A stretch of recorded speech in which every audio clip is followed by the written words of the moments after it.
Hello every day दोस्तों, आप सभी का स्वागत है मेरे यूट्यूब चैनल पर। मेरे चैनल को सब्सक्राइब करें, वीडियो को लाइक करें, दोस्तों के साथ शेयर कर लें। भारतीय अर्थव्यवस्था बुक का आज महत्वपूर्ण टॉपिक पूंजी बाजार को आज लेके आया हूं, कैपिटल मार्केट। यानी कि दोस्तों भारतीय अर्थव्यवस्था बुक रमेश सिंह के अन्य सभी बुकों से मिलाकर ये इस अध्याय को तैयार किया गया है। पूंजी बाजार के नाम का ये दोस्तों आज का हमारा अध्याय है।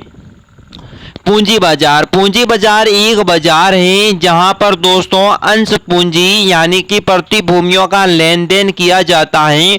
पूंजी बाजार का नियंत्रण दोस्तों सेबी करता है। सेबी की स्थापना दोस्तों 12 अप्रैल 1988 में हुई थी। इसका मुख्यालय मुंबई में स्थित है।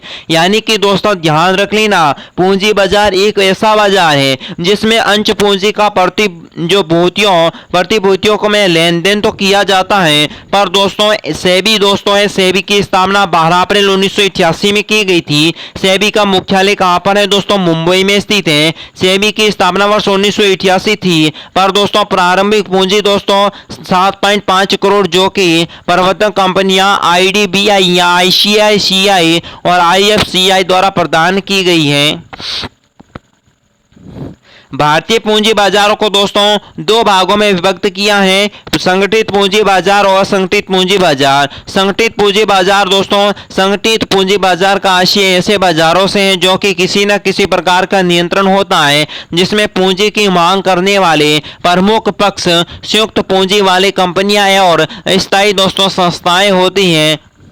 अब देखिए, संगठित पूंजी बाजार दो भागों में बांटा गया है। गिलगिट एज बाजार में भारतीय रिजर्व बैंक के माध्यम से केवल सरकार व अर्ध सरकारी प्रतिभूतियों का क्रय विक्रय किया जाता है और इस बाजार में सबसे सुरक्षित बाजार माना जाता है। प्रतिभूतियों की मूल स्थिति इस बाजार को जोखिम कम होता है क्योंकि इसका कारण निवेश में पूंजी यहाँ सुरक्षित रहती है।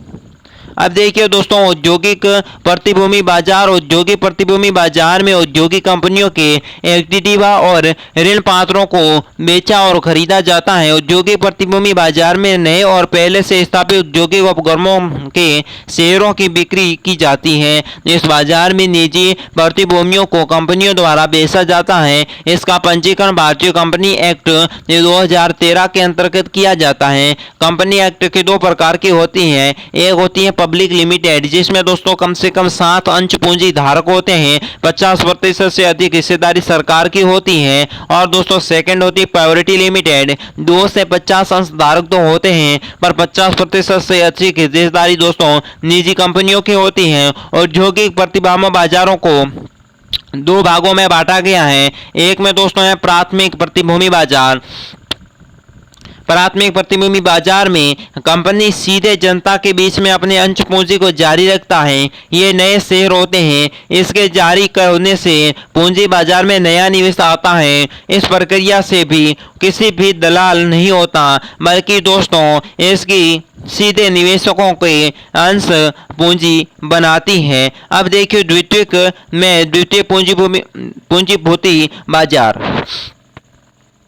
द्वितीयक पूंजी जो प्रतिभूति बाजार होता है, उसमें कंपनियों की अंश की पूंजी को ब्रोकर के माध्यम से निवेशकों के बीच में खरीदे या बेचे जाते हैं। द्वितीयक बाजार में पुरानी प्रतिभूतियों की खरीद बिक्री होती है और वे दोस्तों प्रतिभूतियों की जो कि प्राथमिक और प्रतिभूति बाजार में पहले से बिक चुकी होती है। अंश पूंजी की कीमतों में उतार चढ़ाव दोस्तों चलता रहता है। इसी द्वितीय बाजार को एक होम स्टॉक एक्सचेंज कहते हैं। अब देखिए असंगठित पूंजी बाजार। असंगठित पूंजी बाजार से आशय है ऐसे बाजार से जो कि किसी भी प्रकार के नियंत्रण नहीं होता। ये बाजार को पूर्णतः नियंत्रण होता है। साहूकार और महाजन और अन्य अनियंत्रित वित्तीय सहायता समूह इसके उदाहरण हैं। और दोस्तों आसान शब्दों में संगठित पूंजी बाजार और कार्यशील पूंजी के लिए वित्तीय सहायता उपलब्ध करवाते हैं। तो दोस्तों ये हमारा अध्याय है ना पूंजी बाजार, ये तो हो चुका है अब पूरा।